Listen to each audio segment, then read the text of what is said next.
Hello, and welcome back to Critical Wade Theory, where in addition to sometimes talking about politics or music, I sometimes look into the shows that shaped television and, of course, the movies that help shape our lives.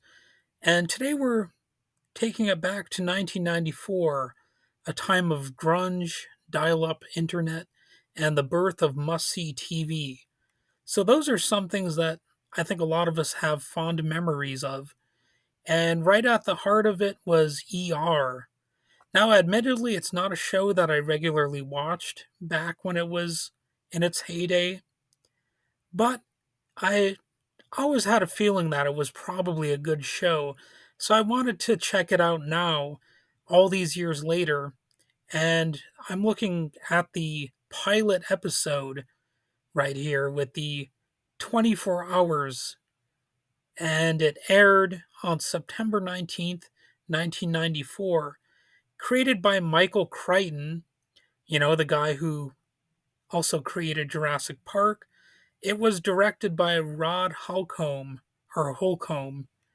and the episode introduced us to the chaos, emotion, and high stakes world of County General Hospital. So 24 hours throws us straight into the deep end, capturing a day in the life of the ER staff. It's intense, realistic, fast paced, and gives us a crash course in who's who. You've got Dr. Mark Green, played by Anthony Edwards. He's the steady, competent attending physician. He's juggling life in the ER while weighing a tempting offer to leave for private practice. Although that part doesn't really dominate the episode so much, we do get a sense that this is a successful person who is still trying to be committed to the actual work. So the job offer of leaving it behind is something he's hesitating to actually commit to, and he's sort of the real deal, you might say. He's more interested in being directly hands on involved in the world of medicine.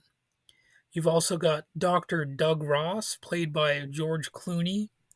He's a charming but troubled pediatrician with a reputation for bending the rules. It's also implied that he's, an alcoholic, possibly a womanizer in this episode. And he apparently has personal struggles that simmer beneath the surface. And this is just the introduction to the character. So, frankly, there isn't that much to comment on with most of the individual characters yet. This is just really an introduction to them. So, if you're expecting a hugely in depth analysis of the characters based on this one episode, you're probably not going to find that much for any single person, any single character here. And we've got Dr. Susan Lewis, played by Sherry Stringfield. She's a dedicated young resident navigating the chaos of the ER while trying to prove herself. There's John Carter, played by Noah Weil. He's an eager third year medical student who's on his first day, so in a way, he's almost like us, the naive and experienced person who's largely viewing the goings on, not from the sidelines exactly, but he's sort of inexperienced and he doesn't know, the ins and outs of how the ER functions. He does have a pretty good idea, better than a lot of inexperienced viewers would have, but nevertheless, it's still a little bit overwhelming being his first day and everything. Carter's thrown headfirst into the fire, quickly realizing just how intense life in the ER can be, especially when you consider that this is just one day and sort of a random day. Yet there's stuff happening all the time, and he is sort of a relatable character because if any one of us was just in this position, we might have some days like this, especially when we're just starting out. And I think most of us out there have probably had jobs where we felt we were just a little bit in over our heads. We needed to take a breather. We needed to become better familiar with the job because when you've got a new set of tasks, you're not necessarily going to master everything simultaneously. So there's also Nurse Carol Hathaway, played by Juliana Margulies. Her story takes a shocking turn when, spoiler alert, she's found unconscious after an apparent suicide attempt. It sets the stage for future emotional arcs for the character. And that's one of the key moments of the episode, of course. The episode isn't just about introducing characters, it's about setting the emotional tone that defines ER as a show. So the hospital itself, the general environment, and the ensemble of characters sort of is what the show is all about. And you get the general idea of what would life be like if you're in such an environment. Carter's first day is, a pretty interesting part of the story too. His learning curve is steep, and he's immediately thrust into the chaos. And again, the audience has an inside look at what it's like to be a newbie in the ER. So I don't know exactly how realistic this depicts it, but it's probably not far off. And Michael Crichton himself actually had worked in an ER, so that's possibly something that gives the show a little bit more realism. It's less likely that he was just, I don't know, randomly bringing up these details. I don't think I don't think he had, you know, a whole lot of guesswork because he was actually involved in a real emergency room. And I don't know exactly the depth of that story, like how long he was doing that, but apparently he was. And you've also got the character Green's dilemma. Mark Green, we see him grapple with the decision to stay in the ER or potentially take a more lucrative private practice job. So, from what I remember, I watched this episode a little while ago, not that long ago, but maybe like a week ago or something like that. But I get the idea that the job was almost more like an office job or something like that, rather than being in the trenches, so to speak. And you've got Doug Ross's complexity. You've got Carol Hathaway's suicide attempt. It sends shockwaves through the team and sets up an emotional journey for her character. And you have to wonder, do how often do real ERs end up seeing some of their own staff undergoing some sort of emergency situation? It's something that must happen, you would think, right? And there is a supporting cast and cameos.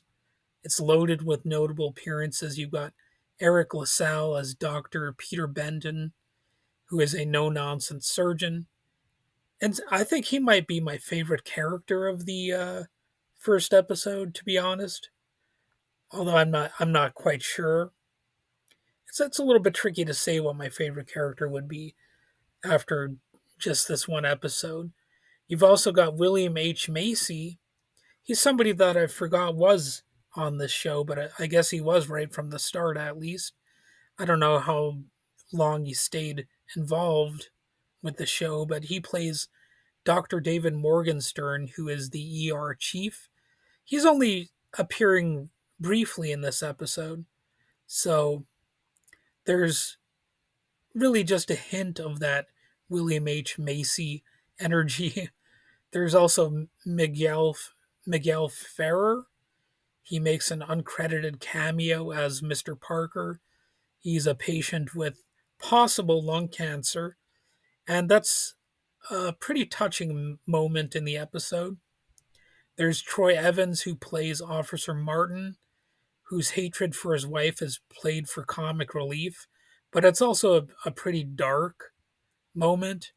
And Troy Evans is somebody that, I don't know if you've ever seen the movie Fear and Loathing in Las Vegas, but he plays an angry character in that scene as well.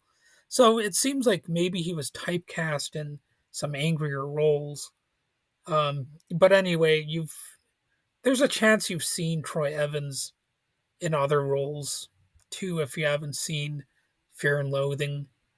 And this show is just kind of interesting. I mean, there's almost an element of fun to it, even though it's kind of serious, and dramatic.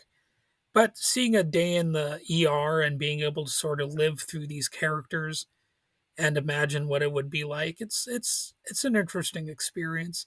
I can see how this show caught on and lasted for as long as it did. The pilot throws in a wild mix of patience. Two, one has a hangnail, one gives birth, one swallowed a house key, and another crashed her father's car. So I mean, as zany as those might sound, they almost sound like sitcom moments, but they're things that really could happen. Um, you might really experience these types of people in an emergency room. So there's this unpredictable blend of life and death situations and minor emergencies, and it really defines the rhythm of the show. And I've got a real life story. I'm not going to name the relative, but there's a relative of mine who once went to the hospital because he had a bloody nose. But it turns out that the bloody nose wasn't caused by anything serious. It was just because he was picking his nose too much. That's what was determined. So, I mean, that's a little bit like the hangnail scenario. I almost merged hangnail and scenario together. Hangnario is almost what I said. Hangnario. But anyway, um, you just get the idea of the tone of the show, and 24 hours waste no time establishing what makes ER unique. There are multiple storylines woven seamlessly together. There's rapid fire dialogue that seems authentic. There's realistic medical situations that likely keep viewers on edge.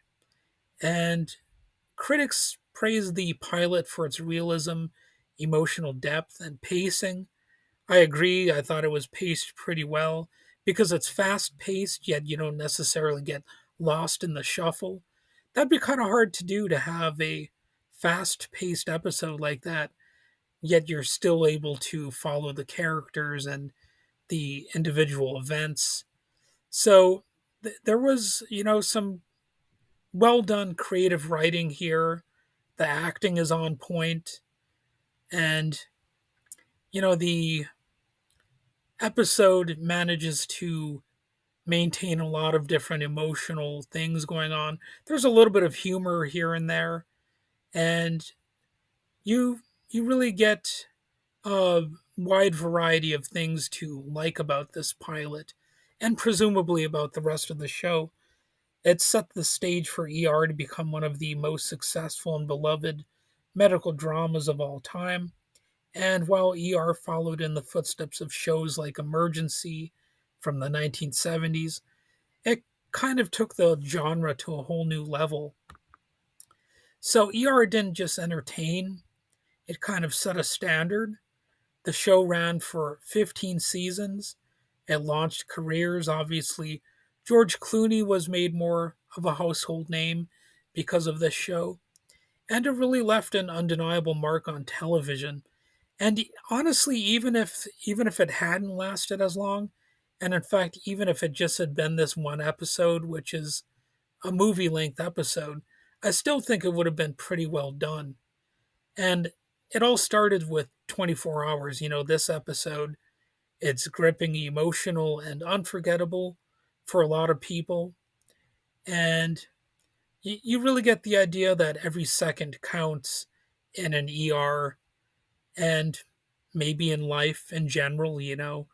We take time for granted, but every second we spend kind of builds up to the next moment, and it takes us where we are and where we will be in the future. So there's a little bit of a philosophical thing that you could draw from the pilot episode as well. And that's it for today's episode of Critical Weight Theory. I like the pilot. 24 Hours is a great episode, so I'm sure I'll be looking at more classic episodes of TV shows and some of the stories that make them great. Don't forget to subscribe and maybe even review this podcast episode. And stay safe out there. Maybe think twice before swallowing a house key, you know? Well, anyway, this is Critical Weight Theory signing off.